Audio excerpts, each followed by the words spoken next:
Pada suatu malam, pada saat dia sedang sendirian lagi di kosan, Arin ini berniat mau ke kamar mandi, mau cuci muka. Dan ketika dia membuka pintu kamar mandi itu, betapa terkejutnya Arin ketika dia mendapati si sosok kuntilanak itu berada tepat di depan mukanya. Buka pintu, kata dia, langsung pingsan aku di situ, langsung pingsan, pala ke lantai. Arin waktu itu tidak kunjung sadar hingga waktu menunjukkan pukul 2 malam.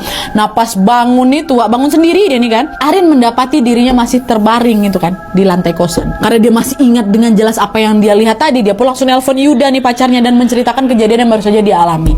Gak lama kemudian Yuda datang sama 3 orang kawannya. Karena khawatir mereka berempat termasuk si Yuda ini memutuskan untuk berjaga-jaga di depan kamarnya Arin sepanjang malam itu. Arin tidur di dalam. Gak sampai di situ aja, keesokan harinya badan Arin pun mendadak demam tinggi. Aku nggak bisa ngapa-ngapain dia selain tiduran di atas kasurku aja. Dan di momen ini secara perlahan Arin mulai kehilangan kesadaran. Tahu-tahu si Arin ini baru bangun lagi waktu udah jam menunjukkan sore mau ke maghrib gitulah. Nah pada saat membuka mata, Arin dibuat kaget karena dia sudah dikelilingi sama Yuda dan juga beberapa teman dekatnya si Arin. Melihat Arin yang sudah membuka mata, Yuda langsung bertanya, "Rin, sayang kamu nggak apa-apa kan? Ini Arin beneran kan?" Kata dia. Kagetlah si Arin dapat pertanyaan kayak gitu kan. "Iya nih aku Arin, kenapa emangnya?" Di situlah Yuda baru cerita kalau ternyata pada saat dia sedang menyuapi Arin makan tadi pagi, ekspresi Arin ini tiba-tiba berubah, Wak. Tatapan matanya Arin yang awalnya tampak sayu, kan sakit kan, mendadak berubah berapi-api macam dipenuhi dendam gitu loh. Dan seketika Arin langsung menunjuk ke arahnya si Yuda sambil berkata,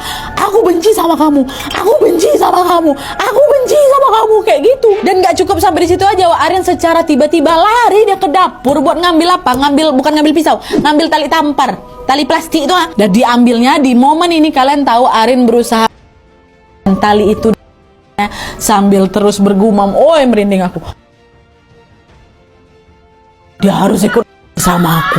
Dia harus ikut sama aku, ya Allah. Nah Yuda yang melihat itu langsung menyadari kalau Arin ini lagi dirasuki sama si kunti buruk rupa tuh pasti. Yuda pun langsung berlari menyusul si Arin dan sambil memegang tangannya Yuda berteriak, "Astagfirullah Rin, astagfirullah, sadar Rin, sadar kamu Rin." Yuda terus berusaha menyadarkan Arin meskipun dia sendiri diliputi ketakutan. Dan tidak lama kemudian, untungnya tubuh Arin pun terkulai itu di lantai. Karena nggak mau ambil resiko, akhirnya Yuda pun menelpon teman-temannya Arin dan meminta mereka untuk datang.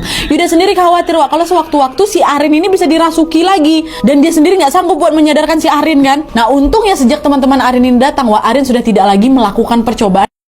Tapi walaupun kayak gitu, sosok ini sesekali masih merasuki tubuhnya Arin yang lagi terbaring di kasur itu, masih. Waktu kamu udah aku selamatin tuh yang kamu masih juga lagi kayak kerasukan kayak gitu. Kami laki-laki di sini semua nggak paham. Siapa tahu yang bisa manggil kau kawan dekatmu juga. Arin yang mendengar penuturan Yuda pun langsung berinding bukan main, Wak.